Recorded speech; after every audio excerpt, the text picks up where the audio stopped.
বিশ্ব সংবাদে আপনাকে স্বাগত। শুরুতেই জানাবো হাতে পাওয়া সর্বশেষ আন্তর্জাতিক সংবাদের শিরোনাম, পরে বিস্তারিত।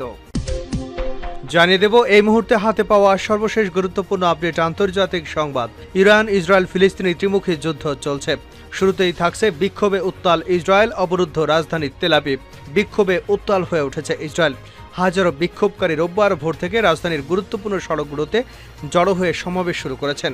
তারা সড়কগুলো অবরোধ করে রেখেছেন। চলছে খণ্ড খণ্ড মিছিল। এতে রাজধানীর তেল আবিব এক প্রকার অবরুদ্ধ হয়ে গেছে। বিক্ষোভকারীরা জেরুজালেমে প্রধানমন্ত্রী নেতানিয়াহুর বাড়ির সামনে জড়ো হয়ে বিক্ষোভ শুরু করছেন। এতে কঠিন চাপের মধ্যে পড়েছে বেঞ্জামিন নেতানিয়াহু। নেতানিয়াহুর পদত্যাগের আন্দোলন তীব্র থেকে তীব্রতর হচ্ছে। চরম বিপদে পড়েছে বেঞ্জামিন নেতানিয়াহু। এবার কি তিনি পদত্যাগ করবেন নাকি দেশ ছেড়ে পালাবেন? এ বিষয়ে থাকছে বিস্তারিত, সঙ্গে থাকুন। এবার জানাবো ফের ইসরায়েলের সমালোচনা করে যা বললেন এরদোয়ান। ফের ইসরায়েলি কর্মকাণ্ডের সমালোচনা করে গাজায় গণহত্যা এবং অমানবিক হামলা বন্ধ করার আহ্বান জানিয়েছেন তুরস্কের প্রেসিডেন্ট রিসেপ তাইপ এরদোয়ান। জানাবো ইউক্রেনের একটি বিদ্যুৎ কেন্দ্রে হামলা চালিয়েছে রাশিয়া। পূর্ব ইউরোপের এই দেশটির উত্তর পশ্চিমাঞ্চল এলাকায় শনিবার চালানো ওই হামলায় 1 লাখ মানুষ বিদ্যুৎহীন হয়ে পড়েছে। ইউক্রেনের বিমান বাহিনী জানিয়েছে ইউক্রেনীয় মোবাইল ড্রোন হান্টার গ্রুপ এবং বিমান প্রতিরক্ষা ইউনিট 12টি অঞ্চলে রাশিয়ার 27টি ড্রোনের 24টি ভূপাতিত করেছে। এদিকে পাকিস্তান সামরিক বাহিনীতে মুসলিম কর্মকর্তাদের বাজিমাত। বৈশ্বিক অঙ্গনে ধর্মীয়ভাবে কট্টরপন্থী দেশ হিসেবে পরিচিত পাকিস্তান মাঝে মাঝেই ধর্ম অবমাননা নামে অমুসলিমদের উপর নির্যাতনের খবরের শিরোনাম হয়ে থাকে দেশটি। বলা হয়ে থাকে পাকিস্তানের সংখ্যালঘুদের অধিকার অনেকটাই অরক্ষিত, তবে প্রতিটি মুদ্রারই উল্টো পিঠ রয়েছে। এবং সর্বশেষ জানাবো ইরাকের আধিপত্যবাদের বিরুদ্ধে লড়াইয়ে ইরানের নতুন প্রেসিডেন্টকে সমর্থন হিজবুল্লাহর। ইরানের নতুন প্রেসিডেন্ট নির্বাচিত হয়েছেন সংস্কারপন্থী নেতা মাসুদ পেজেশকিয়ান। নির্বাচিত হওয়ার পর প্রেসিডেন্ট পেজেশকিয়ানকে অভিনন্দন জানিয়েছে হিজবুল্লাহ। সেই সঙ্গে তাকে সমর্থন দেওয়ার ঘোষণা দিয়েছেন লেবাননের সশস্ত্র এই সংগঠনটি। এতক্ষণ শিরোনাম শুনছিলেন, এবার বিস্তারিত।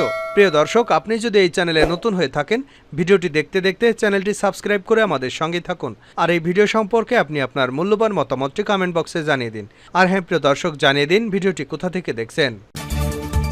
বিক্ষোভে উত্তাল ইসরায়েল, অবরুদ্ধ রাজধানী। বিক্ষোভে উত্তাল হয়ে উঠেছে ইসরায়েল। হাজারো বিক্ষোভকারী রোববার ভোর থেকে রাজধানী সহ গুরুত্বপূর্ণ শহরগুলোতে জড়ো হয়ে সমাবেশ করেছেন। তারা সড়কগুলো অবরোধ করে রেখেছেন। চলছে খণ্ড খণ্ড মিছিল। এতে রাজধানী তেল আবিবের এক প্রকার অবরুদ্ধ হয়ে গেছে। দ্য টাইমস অফ ইসরায়েলের প্রতিবেদনে বলা হয়েছে আন্দোলনকারীরা তেল আবিবের কিরিয়া সামরিক সদর দপ্তরের বাইরে এবং জেরুজালেমে প্রধানমন্ত্রী বেনিয়ামিন নেতানিয়াহুর বাড়ির কাছে ব্যাপক বিক্ষোভ শুরু করেছেন।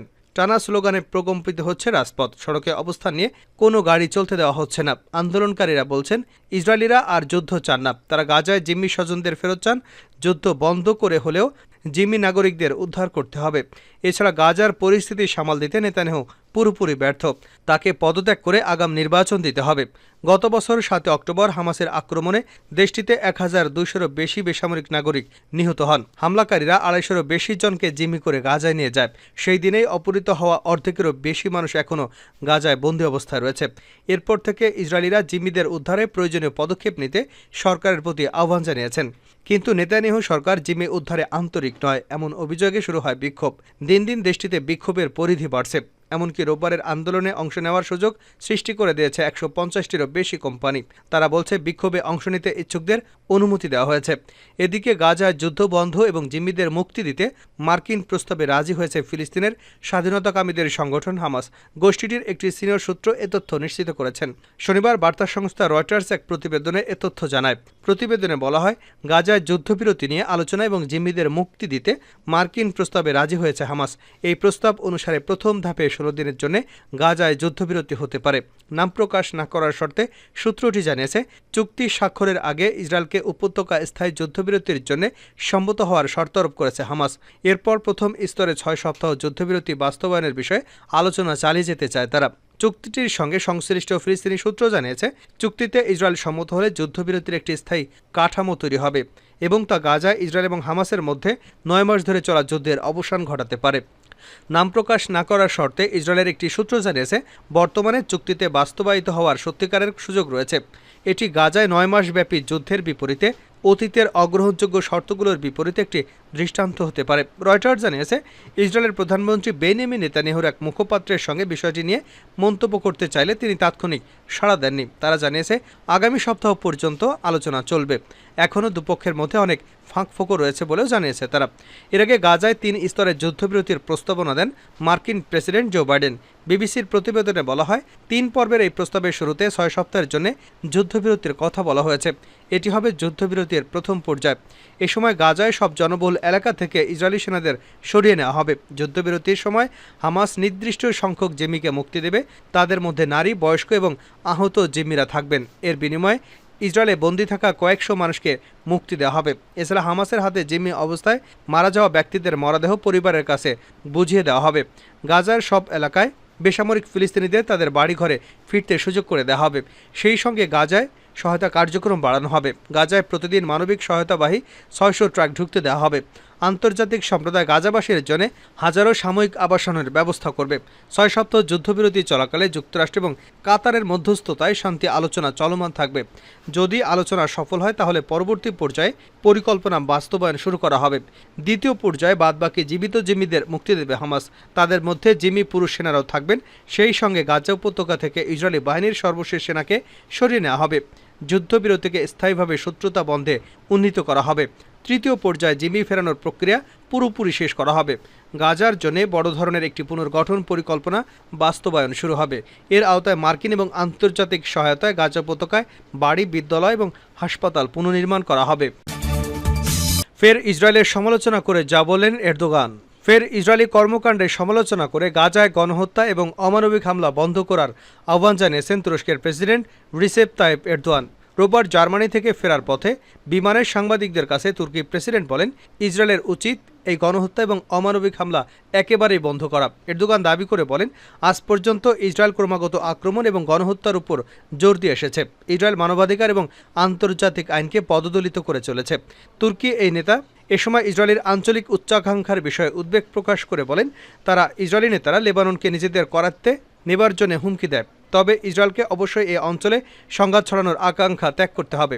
এদিকে প্রতিবেশী সিরিয়ার সঙ্গে তুরস্কের সম্পর্ক উন্নয়নের বিষয় জানতে চাইলে এরদোগান তাদের সঙ্গে সম্পর্কের বরফ গলানোর ইঙ্গিত দিয়েছেন।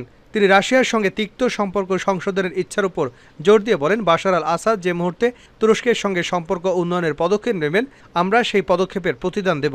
তুর্কি নেতা এ সময় আরও বলেন, আমরা আসাদকে আমন্ত্রণ জানাবো। আমরা তুর্কি সিরিয়া সম্পর্কে অতীতের মতোই বন্ধুত্ব ফিরিয়ে আনতে চাই।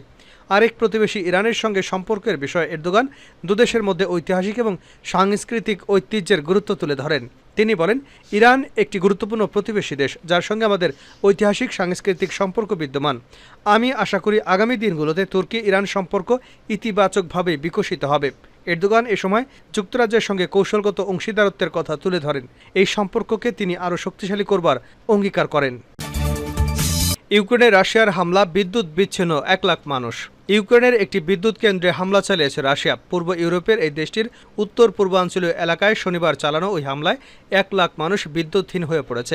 ইউক্রেনের বিমান বাহিনী জানিয়েছে, ইউক্রেনীয় মোবাইল ড্রোন হান্টার গ্রুপ এবং বিমান প্রতিরক্ষা ইউনিট 12 অঞ্চলে রাশিয়ার 27টি ড্রোনের মধ্যে 24টিকে ভূপাতিত করেছে। খবর রয়টার্সের। দেশটির জাতীয় ব্রিগেড অপারেটর ইউক্রেনার্গো জানায়, হামলার পর বিদ্যুৎ পুনরায় চালু করার কাজ চলছে। তবে প্রাথমিকভাবে বিদ্যুৎ অবকাঠামোতে ক্ষয়ক্ষতি ছাড়া এই হামলার কোনো হতাহতের বা ক্ষয়ক্ষতির খবর পাওয়া যায়নি। মূলত মার্চ মাস থেকে ইউক্রেন জুড়ে বিদ্যুৎ অবকাঠামোগুলোতে একের পর এক হামলা চালিয়ে যাচ্ছে রাশিয়া। এসব হামলার কারণে প্রায়শই দেশটির মানুষ ব্যাপক ব্ল্যাকআউটে নিমজ্জিত হয়ে থাকেন। এর ফলে লোকেরা পানি, শীততাপ নিয়ন্ত্রিত এবং জীবন রক্ষাকারী চিকিৎসা সরঞ্জাম ছাড়াই গ্রীষ্মের তীব্র গরমের মধ্যে দিন কাটাচ্ছে। অভ্যন্তরীণ উৎপাদন এবং বিদ্যুৎ আমদানি ঘাটতি পূরণ করতে না পারায় ইউক্রেনার্গো সারা দেশে পালাক্রমে বিদ্যুৎ সরবরাহের পরিকল্পনা করছে। আমেরিকার আধিপত্যবাদের বিরুদ্ধে লড়াইয়ে ইরানের নতুন প্রেসিডেন্টকে সমর্থন হিজবুল্লাহর। ইরানের নতুন প্রেসিডেন্ট নির্বাচিত হয়েছেন সংস্কারপন্থী নেতা মাসুদ পেজেশকিয়ান। নির্বাচিত হওয়ার পর প্রেসিডেন্ট পেজেশকিয়ানকে অভিনন্দন জানিয়েছে হিজবুল্লাহ। সেই সঙ্গে তাকে সমর্থন দেওয়ার ঘোষণা দিয়েছে লেবাননের সশস্ত্র এই সংগঠনটি। শনিবার এক বার্তায় হিজবুল্লাহ প্রতিরোধ আন্দোলনের মহাসচিব সৈয়দ হাসান নাসরুল্লাহ ইরানের প্রেসিডেন্টকে অভিনন্দন জানিয়েছেন। হিজবুল্লাহ সেক্রেটারি জেনারেল ইরানের নির্বাচিত প্রেসিডেন্টের সফল মেয়াদের জন্য শুভকামনা জানিয়ে আশা ব্যক্ত করেন। পেজেশকিয়ান ত্যাগী এবং অনুগত ইরানি জনগণের আকাঙ্ক্ষা অর্জনে সফল হবে। নাসরুল্লাহ ইরানের নতুন প্রেসিডেন্টকে সমর্থন দিয়ে বলেন, হিজবুল্লাহ এই অঞ্চলের সব প্রতিরোধ আন্দোলনের সঙ্গে জড়িত, যারা বহু বছর ধরে ইহুদিবাদী দখলদারদের বাহিনীর সাথে প্রকাশ্যে যুদ্ধ করছে এবং আমেরিকান আধিপত্যবাদের বিরুদ্ধে কথা বলছে। হিজবুল্লাহ তাদের সমর্থন দেয়। কাজে ইসলামী প্রজাতন্ত্র ইরানকেও হিজবুল্লাহ তাদের সমর্থন দেবে।